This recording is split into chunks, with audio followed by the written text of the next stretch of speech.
Muy buenas tardes a todos y bienvenidos a la segunda ponencia del Seminario de Humanismo Cristiano en esta segunda edición que estamos celebrando desde la Cátedra de Humanismo Cristiano, liderada por el Instituto Hervás. Para los que no estuvieron en la primera ponencia, lo que estamos haciendo a lo largo de estas sesiones y con los expertos que nos acompañan ahondando sobre diferentes temas es conocer más de cerca esta corriente de pensamiento, el humanismo cristiano, que busca divulgar y ofrecer respuestas al momento de inquietud social que estamos viviendo. Hoy tenemos con nosotros a don Javier Pardo Torregrosa, que viene desde Barcelona y nos acompañará durante la sesión de hoy y la del próximo miércoles 19 de marzo. Javier está graduado en Derecho, ejerció como abogado en los inicios de su carrera profesional y posteriormente cursó el máster en investigación en filosofía con un estudio en profundidad sobre el pensamiento político del filósofo francés Jacques Maritain, uno de los padres del humanismo cristiano, que ya mencionábamos en esa primera ponencia. En los últimos años ha trabajado como investigador en ética empresarial y sostenibilidad en una escuela de negocios y como profesor de empresa y comercio en formación profesional. Hoy vamos a tener el gusto de escucharle ahondando sobre el tema de la dignidad de la persona. Os recuerdo que al final de la sesión abriremos el turno de preguntas que podéis ir dejando en el chat o si queréis participar al final de la misma. Adelante, Javier, y muchas gracias. Muy buenas tardes a todos. Muchas gracias, Patricia, por tu amable presentación y a todos los que hoy estáis con nosotros. Como os ha dicho Patricia, yo voy a impartir esta sesión y la próxima, que van a abordar aspectos relacionados con la dignidad humana en el día de hoy, que abordaremos en el día de hoy, y el próximo miércoles sobre la idea de bien común en la sociedad. También empezar hablando un poco ya estuvisteis el pasado miércoles abordando un poco el concepto de humanismo cristiano, su historia a lo largo de estos siglos de más de 2 milenios que se ha ido gestando. Y vamos a hablar hoy del concepto de dignidad humana, que como os comentó Manuel, es uno de los aspectos principales en los que se centra el pensamiento del humanismo cristiano. Entonces, en primer lugar, vamos a hablar sobre, vamos a intentar tratar una aproximación conceptual y también un poco histórica, sin reiterar algunas de las cosas en las que ya se centraron la pasada sesión. Posteriormente nos centraremos en el personalismo comunitario, que es la corriente de pensamiento del humanismo cristiano que surge con fuerza a mitad del siglo XX, principios del siglo XX, y que se consolida después de la Segunda Guerra Mundial, y cuyos principales pensadores, como ya se indicó en la pasada sesión, eran Jacques Maritain, Emmanuel Mounier, entre otros. Posteriormente abordaremos la idea de derechos humanos como una derivación también de la dignidad de la persona. Y por último, trataremos también algunas consideraciones importantes relativas a la dignidad humana y un poco hablaremos también sobre aquellos debates contemporáneos que están surgiendo en relación a distintos aspectos de la dignidad humana, como puede ser el cuidado desde el inicio hasta el fin, el cuidado de la creación, la cuestión de la migración y el trato a los migrantes y otras cuestiones de importancia y de rabiosa actualidad. Bien, empezamos hablando sobre el concepto de dignidad humana, que como ya he comentado, se trata de una... no hay una definición concreta ni va a ir en función un poco de los diferentes pensadores que la han abordado a lo largo de la historia. Entonces no hay una única definición, pero vamos a intentar aproximarnos a través de diferentes pensadores y especialmente aquellos pensadores que han ido dando forma al humanismo cristiano. pero como todos habréis podido comprobar y observado, pues el concepto de dignidad humana se plasma en multitud de textos de carácter político, de carácter jurídico, como pueden ser constituciones de países, bueno, de todos los países europeos, por ejemplo, y occidentales. También es una idea a la que se suele hacer referencia por parte de la sociedad, por parte de movimientos y de fundaciones, de activistas, de cualquier tipo de, digamos, de aspecto relacionado con el trato de las personas dentro de una comunidad política. Esta idea de dignidad, muchos hablan de una naturaleza común del hombre. Esto veremos que el cristianismo, aunque se empezó a gestar ya en la antigüedad, el cristianismo impulsa de manera definitiva esta idea de que existe una naturaleza común a todo ser humano y que esa naturaleza común implica una serie de derechos y de deberes que son inherentes e inalienables a cada una de las personas independientemente de la situación en la que se encuentren. Y veremos que además este concepto pues, requiere una fundamentación que puede ser filosófica, por un lado, es decir, desde el pensamiento y de la razón, puede ser también antropológica, en este caso también sería desde el pensamiento, puede ser también religiosa. Y seguramente es en este aspecto donde vamos a encontrar una gran parte de la problemática a la hora de definir este concepto, de determinar sus límites, de definir cuáles son sus principios. Y el humanismo cristiano no parte de, o sea, no elabora un sistema cerrado de pensamiento, pero sí que sigue una serie de principios comunes que vamos a ir abordando y vamos a ir bueno, tratando de la mano de algunos de los pensadores que han bebido de estas fuentes del humanismo cristiano. En primer lugar, como ya se explicó en la pasada sesión, en el mundo clásico es donde surge la idea, aunque no se, la idea de dignidad humana, aunque no se hacía referencia a ella a través de esta terminología. La ética que desarrollan Platón y Aristóteles empieza hablando de una idea de diferencia entre lo que es la realidad o la naturaleza y un deber ser que existe únicamente en la naturaleza humana y que forma parte también de la propia naturaleza, pero de una naturaleza más elevada. Entonces, Platón y Aristóteles empiezan desarrollando esta idea entre el ser y el deber ser como una idea inherente y exclusiva a los seres humanos. No obstante, una de las limitaciones que tiene el pensamiento platónico y aristotélico es que muchas veces esta idea de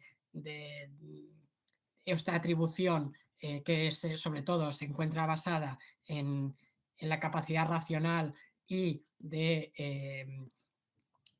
construir una ciudad se limita exclusivamente a la idea de una comunidad basada en los principios, por ejemplo, del mundo griego. Entonces, muchas veces podían quedar excluidos de esta atribución,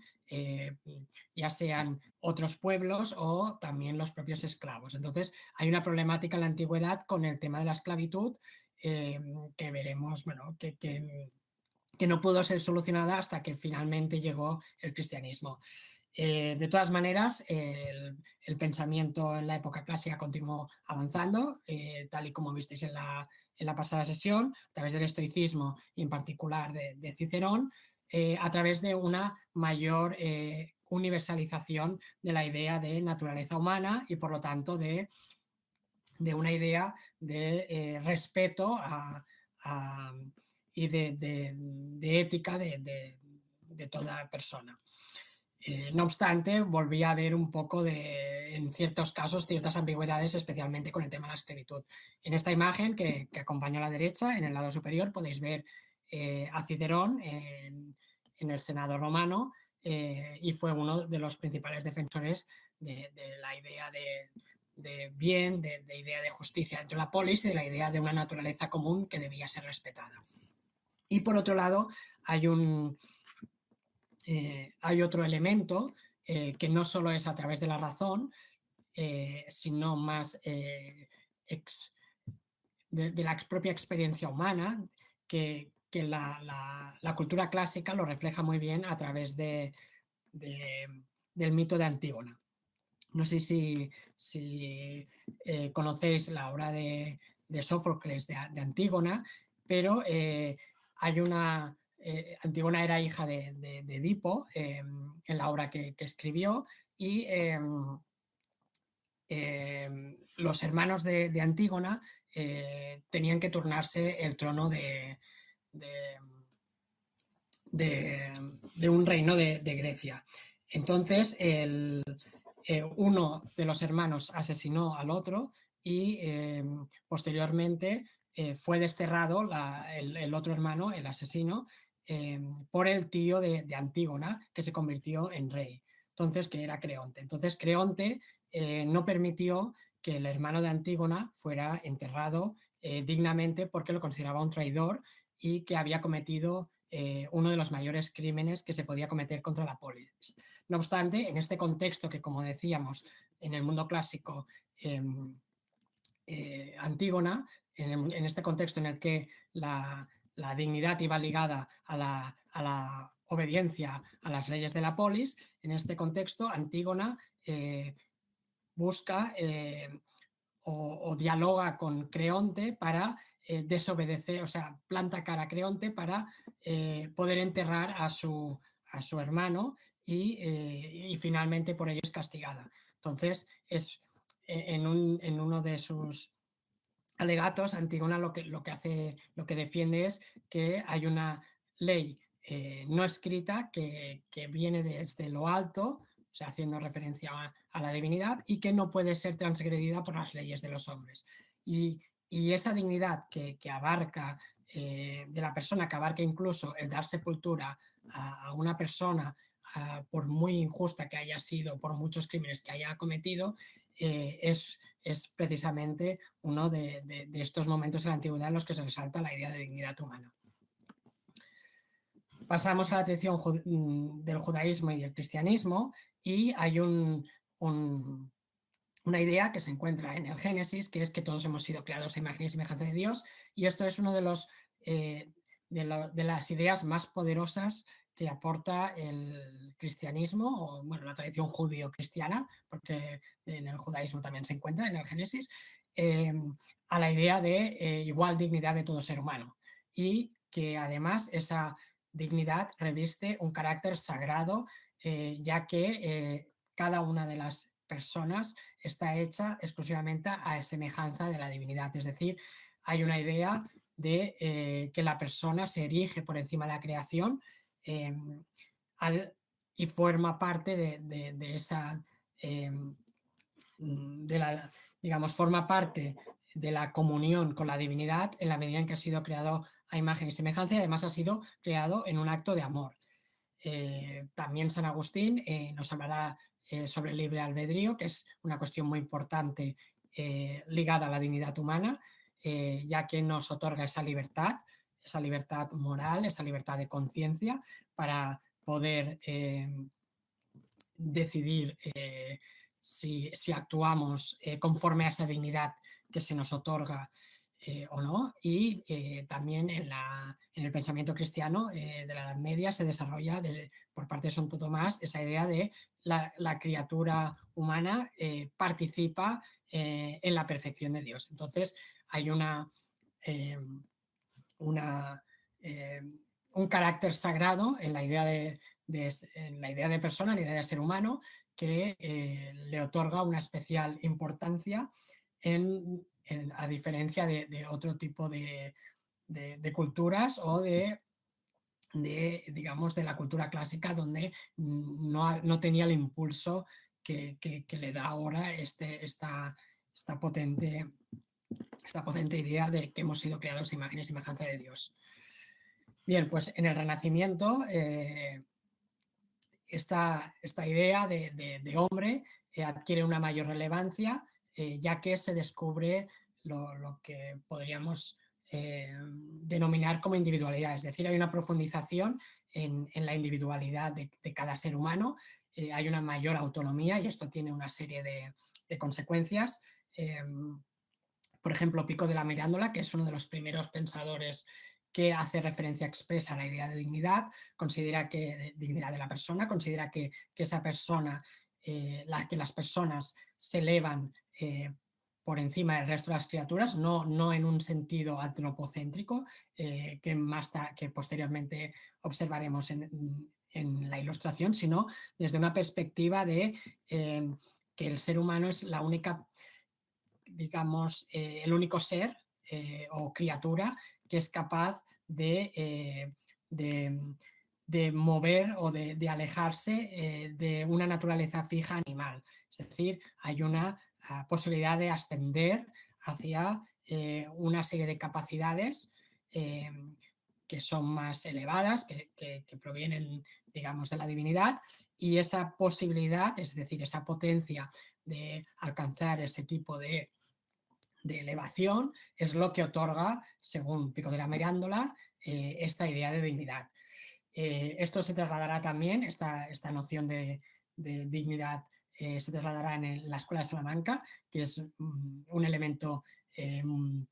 muy relevante para la gestación, o sea, es uno de los primeros antecedentes de los derechos humanos, como también se comentó en la pasada sesión, con la creación de derecho de gentes y de la, digamos, de la defensa de los derechos de los indios y de los indígenas en Latinoamérica tras el descubrimiento llevado a cabo por los conquistadores. Es una cuestión que nos toca muy de cerca a la cultura española, hispánica, y creo que no le hemos dado muchas veces la suficiente importancia, ya sea por falta de conocimiento o porque muchas veces a nivel internacional se ha querido ignorar esta aportación por parte de la Escuela de Salamanca, pero desde luego es una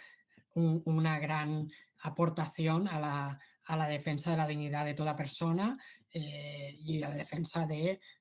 unos derechos humanos universales. También dentro del Renacimiento podríamos hablar que esta profundización de la individualidad lleva dentro de lo que es la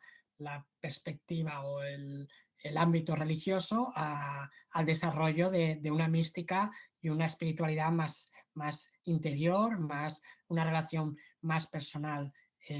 con Dios. Y también, una vez más, España en aquella época, a través de los místicos, de esos místicos más, de los místicos más importantes que ha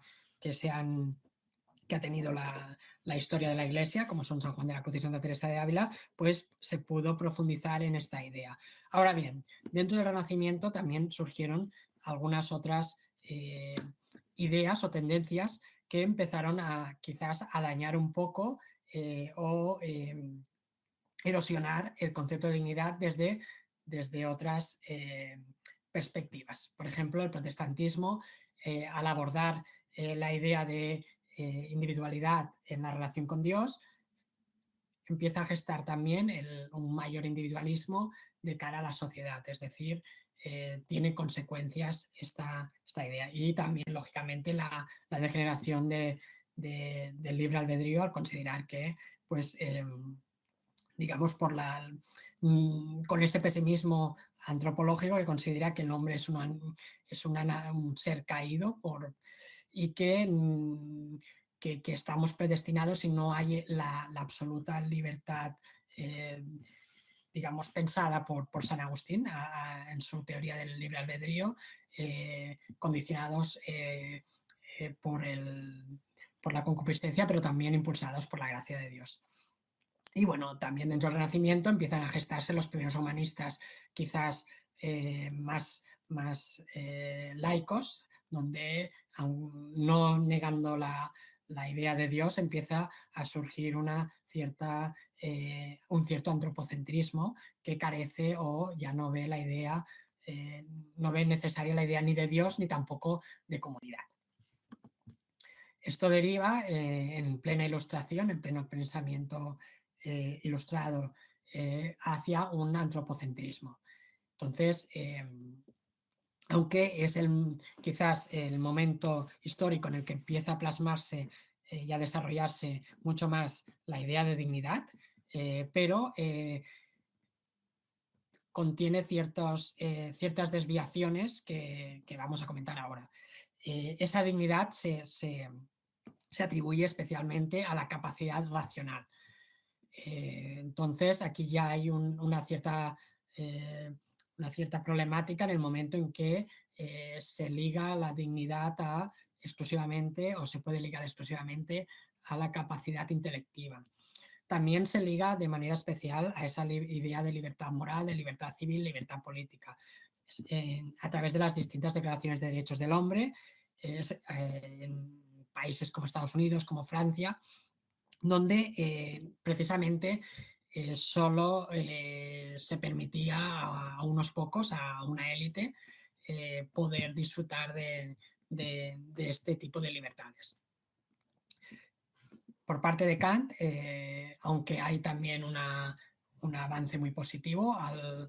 desde el pensamiento quizás más racional, filosófico, la idea de que la persona es un fin como en sí mismo, desarrolla su teoría exclusivamente desde la autonomía de la voluntad. Entonces aquí también puede generar cierto problema a la hora de abordar la idea de dignidad y la idea de comunidad, o aquella también la libertad espiritual, en la medida en que no puede y ni siquiera influir la dignidad en la propia digamos, elaboración de la autonomía moral. Entonces hay una cierta emancipación de Dios y de la comunidad y una excesiva confianza en el hombre, es decir, un antropocentrismo. El hombre se endiosa a sí mismo y hay mucha confianza también en la ciencia y en la técnica. Este antropocentrismo individualista conlleva a un elitismo cultural y a un elitismo económico. Es decir, como comentábamos al inicio, en la Ilustración, la idea de dignidad, especialmente, aunque sobre el papel pueda ser plasmada y defendida de manera universal, en la práctica acaba siendo restringida a aquellas élites culturales de ciertos países occidentales y con un cierto nivel económico e intelectual. Bien, esta experiencia de la Ilustración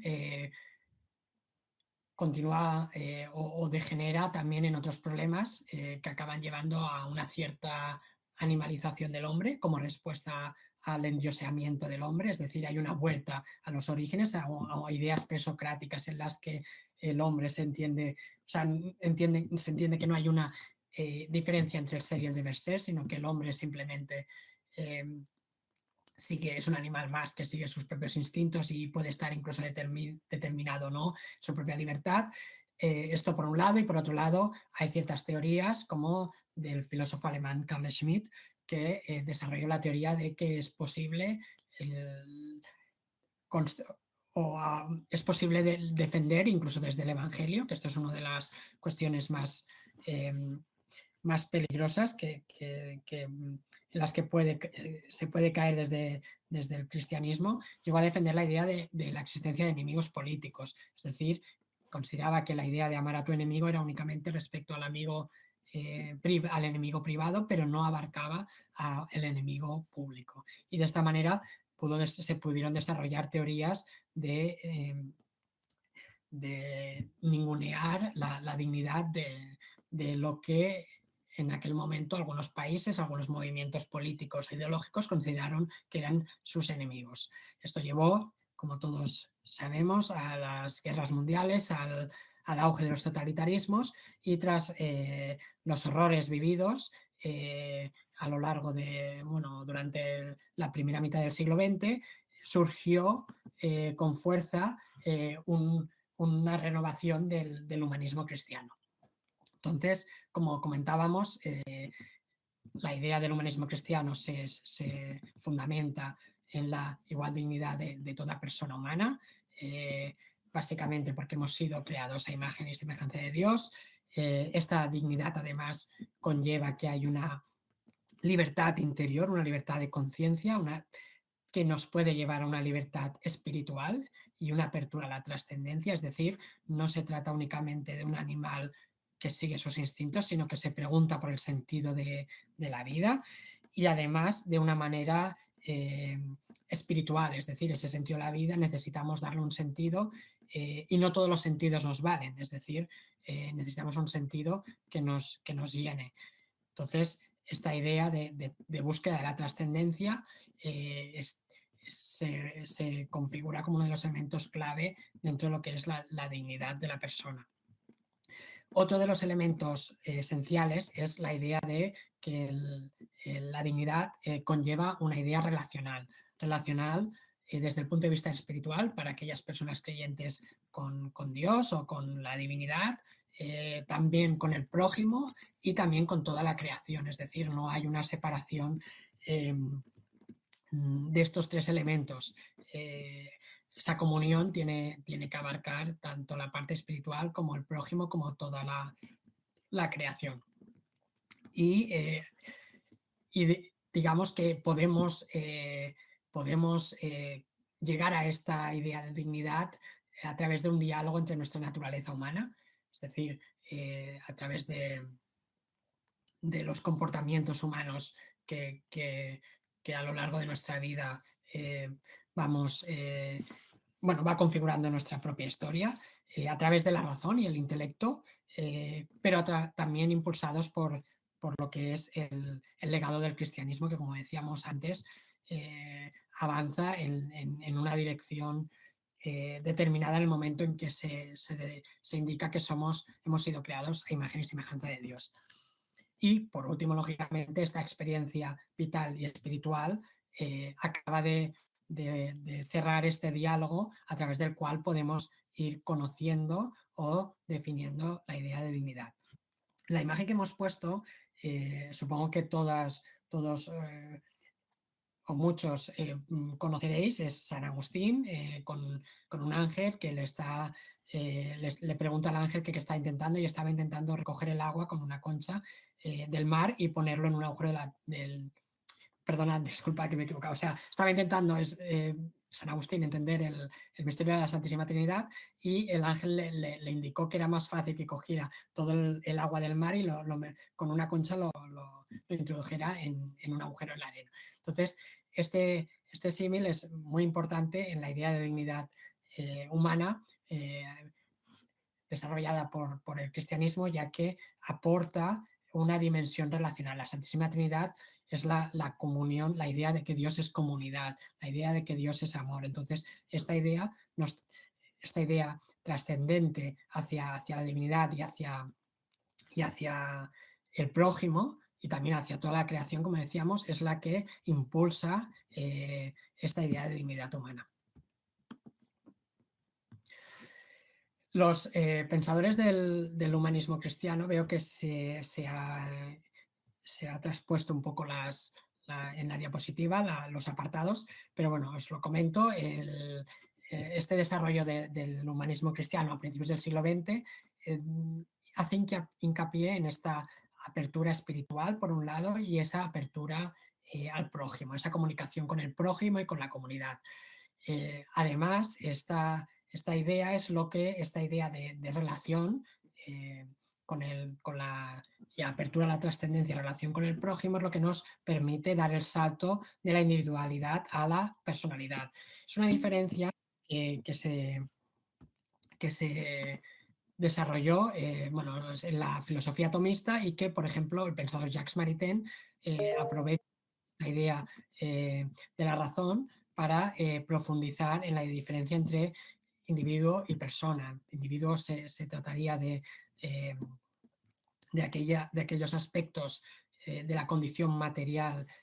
física, biológica de la persona, y la personalidad sería el impulso que la apertura a la trascendencia y la relación con el prójimo y la comunidad nos otorga. En una misma línea, otro pensador que desde una experiencia quizás más mística, que es Thomas Merton, intenta también va en plena sintonía con Jacques Maritain en esta idea de que la idea de hombre se tiene que trascender a sí mismo, salir de sí mismo y ir al encuentro con el otro para alcanzar ese misterio profundo que solo se puede alcanzar de esta manera. Entonces, de esta manera alcanzamos una personalidad completa, es decir, estamos formados por esa parte individual material, biológica, pero también por ese impulso trascendental y de comunión. He visto que había una mano levantada. Nos pregunta Enrique Granados, nos hace una pregunta, pero mejor quizá dejarlo al final o prefieres contestarla ahora. Como queráis, o sea, estoy leyendo, es la que está escrita, ¿no? En las últimas semanas hubo una polémica online entre que habló de Ordo Amoris y el Papa Francisco que enfatizó la necesidad de la dignidad humana. Es una cuestión compleja, podemos hablar con posterioridad porque hablaremos de varios temas similares. Ese amor al prójimo, lógicamente, no es un amor o esa idea de dignidad humana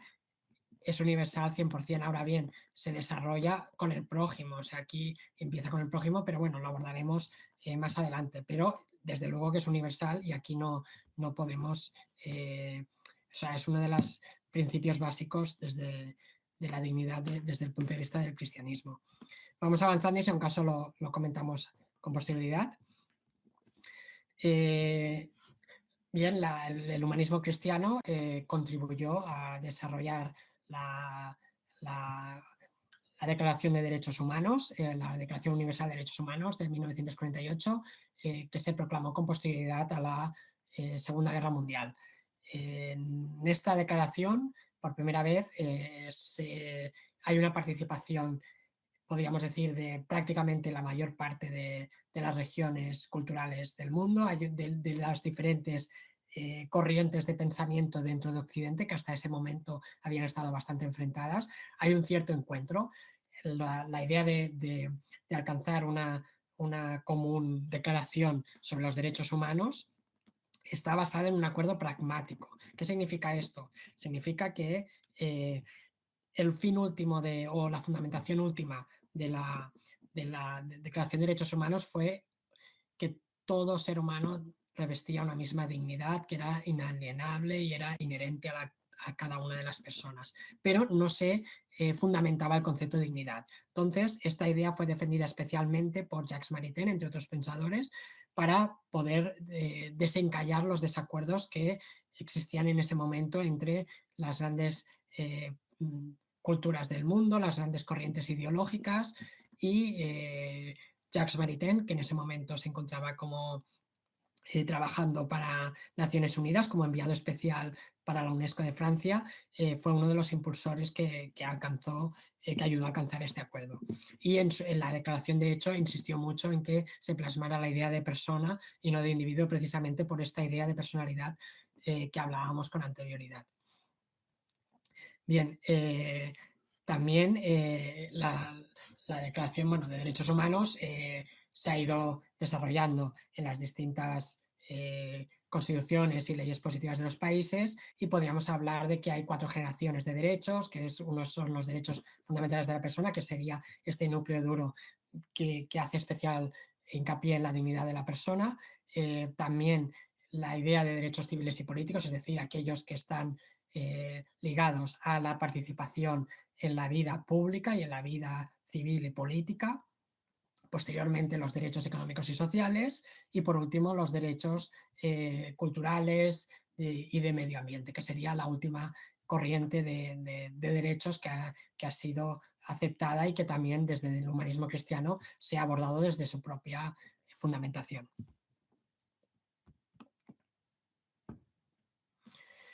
Bien, aquí he querido introducir algunos elementos que pueden ayudar a entender mejor digamos, el alcance de lo que es la dignidad humana. Entonces, me parece interesante que no nos quedemos únicamente en las definiciones que se dieron en su día por parte de los principales referentes del humanismo cristiano, sino entablar también un diálogo a nivel para profundizar en esta idea y además con diferentes pensadores ya provengan o no de corrientes cercanas al humanismo cristiano. En primer lugar, una de las cuestiones que tenemos es la problemática del lenguaje de los derechos humanos, ya que se trata de un lenguaje eminentemente occidental, gestado en Occidente, gestado desde la tradición judeocristiana y también desde el pensamiento de la Ilustración. Tiene hace especial hincapié en la idea de derecho, es decir, en la idea de reivindicar que la comunidad debe respetar esa dignidad tuya, pero no hay un lenguaje, por ejemplo, del deber, etcétera. Es algo que abordaremos también más adelante en uno de estos puntos. Entonces ya de entrada tenemos un problema, el problema del lenguaje de los derechos humanos. Y además no acaba de incluir el diálogo interreligioso y cultural, ya que, como comentábamos, pues no hay una fundamentación o incluso el lenguaje pues no es 100% plural. Entonces, aquí hay dos pensadores que me parece interesante porque uno desde el punto de vista del tomismo, que es Alasdair MacIntyre, pone en cuestión este lenguaje precisamente porque lo considera individualista por un lado y por otro lado considera que cada tradición tiene que desarrollar su propio camino y buscar un encuentro luego a través de estas tradiciones, aunque MacIntyre es un poco escéptico respecto a ese encuentro entre las tradiciones. Pero para MacIntyre es importante que pues esta idea se geste dentro de cada una de las tradiciones. Y en esta misma línea, pero desde otra perspectiva más intercultural e interreligiosa, Raymond Bannicar plantea un mayor diálogo entre lo que serían las distintas culturas, las distintas religiones, para poder alcanzar pues, esos acuerdos pragmáticos, pero cada uno o respetando aquellos lenguajes, aquellos mitos, aquellas tradiciones religiosas, para que puedan defenderlo desde, cada uno desde su propia tradición. Esto por un lado. Bien, una de las problemáticas también es cómo conocemos la dignidad humana. Aquí, por ejemplo, Benito XVI hizo mucho hincapié en la idea de ecología del hombre, que se trata de una naturaleza que toda persona debe respetar, es decir, hay una naturaleza que debe ser escuchada, que no es la naturaleza primaria, animal, etcétera, sino que es una naturaleza más elevada, que a través de un corazón dócil, como dijo en uno de sus discursos en el Parlamento alemán, podemos llegar a alcanzar, aunque también hace hincapié en el impulso que nos puede dar la revelación digamos, de la tradición cristiana, la idea de dignidad a toda persona humana. Otro aspecto importante relativo a la dignidad sería la libertad religiosa y de conciencia. Está muy asentada desde el Concilio Vaticano II y, por ejemplo, me parece interesante la reflexión que hacía Joseph Weiler, que es un pensador del derecho, de derecho constitucional, comunitario y de filosofía del derecho, que, digamos, considera muy importante que desde dentro del propio cristianismo se defienda la libertad religiosa, es decir, hay una posibilidad de rechazar a Dios desde dentro de la propia teología cristiana a través del libre albedrío. Entonces, esta defensa interna de la libertad espiritual es aquella que, digamos, tiene más fuerza porque no lo estamos defendiendo desde una supuesta neutralidad racional, sino desde una perspectiva interna de la propia tradición religiosa. Y esto otorga, por ejemplo, al concepto de libertad religiosa y de conciencia una mayor una mayor consistencia. También vamos a pasar ahora a las siguientes cuestiones que están enfocadas quizás a la vida en comunidad o cuestiones económicas. Sería, por ejemplo, Hannah Arendt, después de la experiencia de los totalitarismos, considera que la dignidad está muy vinculada a la acción, a la posibilidad de desarrollar una acción en la vida pública y política. Aquí quizás fue muy importante sus atributos, o sea, sus aportaciones, pero quizás desde el punto de vista de la dignidad completa que estamos abordando aquí, pues no acabo de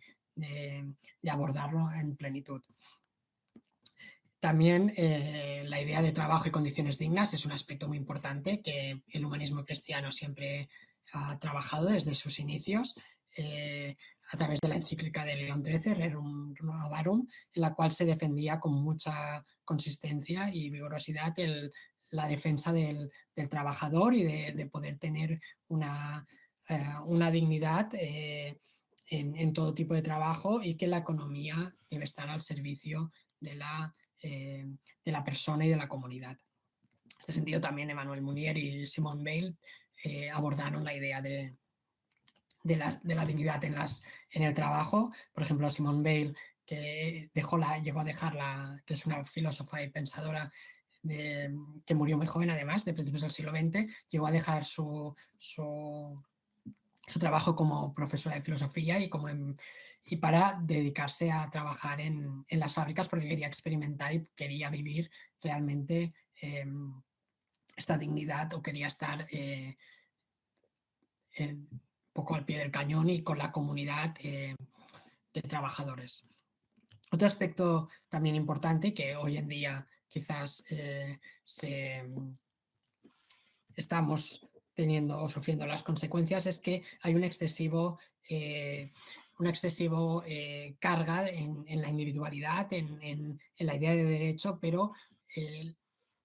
una serie de elementos que antes hablaban de comunidad han desaparecido. Para Joseph Weiler, estos elementos representaban la idea de patria, es decir, la idea de un deber frente a la comunidad política, la idea de identidad, es decir, la idea que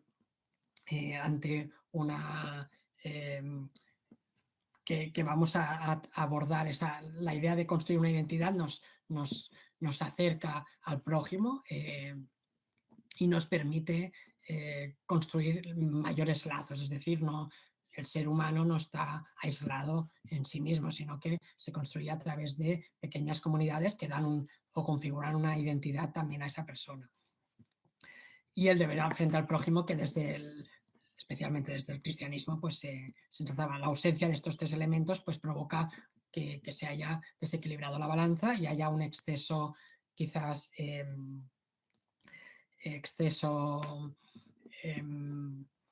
un exceso peso de lo que serían los derechos individuales frente a una falta de deber.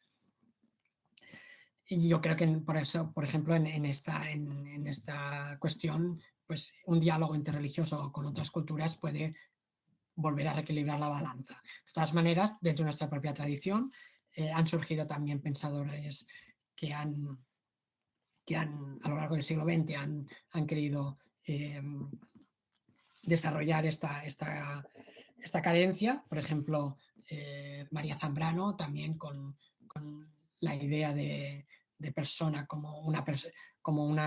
que tiene una necesidad de vida interior, de lo que ella denomina razón poética, y posteriormente, después de esa vida interior, salir al encuentro con el otro, con la comunidad.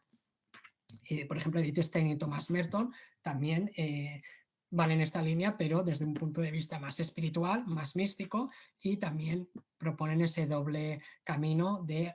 búsqueda o de retiro, o sea, de búsqueda o de encuentro con uno mismo, o sí, y a nivel espiritual y místico, y luego posteriormente salir al encuentro con el otro, es decir, hay siempre esta doble transición. Y también me parece muy interesante, por último, comentar la aportación de Simone Weil, cuando habla de que el ser humano necesita un arraigo, es decir, otra vez una comunidad, un arraigo comunitario, y además una de las cosas que más definen a esa dignidad se trataría de que a todos tenemos la capacidad de ser vulnerables, o todos podemos ser vulnerables, y además liga esta vulnerabilidad a la necesidad de atender al sufriente, a la persona que sufre. Entonces, yo creo que con Simone Weil acaba de cerrar el círculo a estas carencias, porque precisamente uno de los problemas que encontramos muchas veces ligado a la dignidad humana es que muchas veces acaba siendo exclusivamente defendida por motivos racionales, por motivos de salud, por motivos de económicos o materiales, pero precisamente para Simone Weil la dignidad de la persona refleja esa persona que es vulnerable, que tiene una capacidad de sufrir, y esa atención al sufrimiento es la que nos permite conectar con el otro y la que nos reviste de esa especial dignidad. Entonces, hay una serie de debates contemporáneos que desde el humanismo cristiano pues que seguramente bueno, algunos los afrontamos, otros no mucho, pero considero que es importante que se afronten también desde el humanismo cristiano. Ya, en primer lugar, obviamente, la dignidad de la persona en el inicio de la vida y el final de la vida, es decir, que hablábamos, esto es algo que suele ser bastante habitual en la defensa desde el humanismo cristiano, y muchas veces nos quedamos aquí o añadimos algún otro elemento, pero yo creo que es importante tratar también otros aspectos, como por ejemplo el surgimiento de nuevos nacionalismos o la consideración otra vez de que otras comunidades políticas, es decir, otras corrientes, las personas que profesan otras corrientes de pensamiento religiosas, las personas de otras culturas se pueden convertir en nuestros enemigos políticos. Esto es importante también abordarlo desde el humanismo cristiano. ¿Cuál es el trato que damos a migrantes y refugiados más allá de la complejidad de la cuestión? No se trata de proponer soluciones tampoco imposibles, pero sí respetar en todo momento esa dignidad de la que hemos estado hablando. ¿Cuál es la respuesta que se da al neoliberalismo en materia de pobreza y desigualdad social dentro de una propia sociedad? Este es otro aspecto muy importante que quizás se puede pasar por alto. Es decir, hemos comentado antes que la economía debía estar al servicio de la persona y la comunidad. Entonces, ¿cuál es no el sistema, porque el humanismo cristiano no propone un sistema económico, sino cuáles son las herramientas dentro de los distintos sistemas económicos que pueden llevarnos mejor a defender esta dignidad y resolver algunos de los problemas en materia de pobreza y desigualdad social? Otro de los problemas que podemos tener en nuestras sociedades contemporáneas es un excesivo individualismo o neoindividualismo y la mercantilización de las relaciones sociales, amorosas, etc. Por ejemplo, Bauman aquí comentaba lo que es el amor líquido y la utilidad. Muchos pensadores y sociólogos lo han descrito muy bien a finales del siglo XX. Estas nuevas, yo le denomino, bueno, muchos pensadores también, capitalismo antropológico, porque se aplican las dinámicas del mercado y el consumo a las relaciones humanas. Yo creo que el humanismo cristiano en este sentido tiene que tener una respuesta también, o tiene que abordar la problemática. El cuidado de la naturaleza, que se ha abordado últimamente también, por ejemplo, desde la doctrina social de la Iglesia, y se ha trabajado también para poder fundamentarlo desde una perspectiva del humanismo cristiano. Otro problema que muchas veces no se aborda quizás es la cuestión de la diversidad, es decir, qué hacemos con aquellas nuevas situaciones o diversidades, ya sean sexuales o de otro tipo, y las nuevas identidades posmodernas que están surgiendo. Entonces aquí hay que mirar la cuestión con cierta complejidad, atender siempre al respeto a la dignidad humana y ver cuáles son aquellos fallos que pueden tener ese conflicto de identidades que se generan muchas veces por por falta o ausencia de una idea de justicia o de bien común o de dignidad completa de la persona y no precisamente de una especie de individualismo de grupo. Que muchas veces acaban llevando este conflicto de identidades. Y por último, pues el relativismo o liquidez en la posmodernidad. Entonces, hasta aquí un poco mi presentación. Yo si queréis a partir de ahora, pues estoy abierto a que se genere un diálogo, a poder dar respuesta. Yo he intentado abordar el concepto de dignidad humana desde el humanismo cristiano, pero a través de diferentes pensadores, que ya que hemos dicho que no se trataba aquí no es un sistema filosófico, no es un sistema de pensamiento cerrado, sino que se trata de una serie de principios que pueden configurar o pueden ayudarnos a la hora de desarrollar o participar en la vida pública de nuestra comunidad. Entonces, hasta aquí. Muchas gracias por vuestra atención y estoy a vuestra disposición para preguntas o para que se genere un debate. Fenomenal, Javier. Muchísimas gracias por tu presentación. Y no sé si te gustaría añadir algo más a la pregunta que nos hace Enrique al inicio. Te la recuerdo, que nos decía, en las últimas semanas hubo una polémica online entre el vicepresidente Vance, que habló sobre el Ordo Amoris, y el Papa Francisco, que enfatizó la universalidad de la dignidad humana. ¿Se pueden conjugar ambos? No voy a entrar, tampoco estuve muy al tanto de la noticia, la verdad, pero por lo que,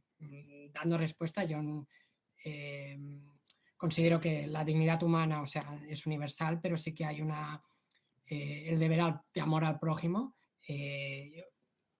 digamos, se articula de manera escalonada, es decir, para que sea concreta, es decir, la dignidad de la persona es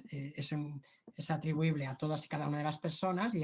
y no se puede violar, pero sí que nuestro deber de encuentro con el otro, lógicamente, se hace a través de una cierta encarnación, es decir, hay un elemento de rechazo de la abstracción, o sea, no amamos al mundo de manera abstracta, sino que amamos de manera concreta. Esta relación, por ejemplo, esto se podría comparar con la idea de que el amor a Dios no puede llevar una exclusión del amor al prójimo, pues de la misma manera el amor al prójimo se puede desarrollar, lógicamente, por este deber frente a la comunidad, pues primero empezando, lógicamente, por tus pequeñas comunidades que van configurando la sociedad para alcanzar finalmente pues lo que es la familia humana, pero lógicamente hay unos límites que han de ser respetados y la dignidad de toda persona es inviolable en este sentido. Fenomenal, Javier. Muy bien, muchas gracias. Luego, además de agradecerte la ponencia, en el caso de Carmen María Chivite, José Luis Sancho Acero nos señala, perfecto, estos son los debates. ¿Qué respuestas oferta el humanismo cristiano? Obviamente, quizá a todos nos extenderíamos demasiado, ¿no? Pero bueno, sobre algo en concreto. Por ejemplo. Sí, de esto se trata, son debates contemporáneos que no hay respuestas quizás desarrolladas, o sea, se han ido desarrollando respuestas, pero ni de manera, yo creo, unánime, ni de manera suficiente quizás. Creo que hay una falta de intervención del humanismo cristiano en estos conflictos. Muchas veces simplemente las personas que para ciertos temas queremos seguir el humanismo cristiano, para otras quizás nos adscribimos a esta corriente o a esta otra en función de nuestras preferencias o en función de nuestras, pero no hay un desarrollo quizás suficientemente, o sea, de manera coherente con con los principios que estábamos hablando, coherente y propio, es decir, muchas veces intentamos dar coherencia pero añadiéndonos a otras corrientes de pensamiento y quizás debamos pues desarrollar un pensamiento propio y intentar dar respuesta propia a estos problemas. O sea, se trata de entrar uno a uno y ver, o sea, podría generar un debate, pero no hay una solución. O sea, lo que hemos puesto sobre la mesa son, por ejemplo, aquellos principios que configuran la dignidad de la persona, y a partir de aquí pues ver cómo damos cabida a estos principios en estas cuestiones concretas. Fenomenal, muy bien. No sé si hay alguna otra pregunta. José Antonio Calvo te da las gracias de nuevo. Gracias por hacernos reflexionar, que estás creando una gran tradición para hacernos pensar. ¿Alguien más? ¿Alguna otra pregunta?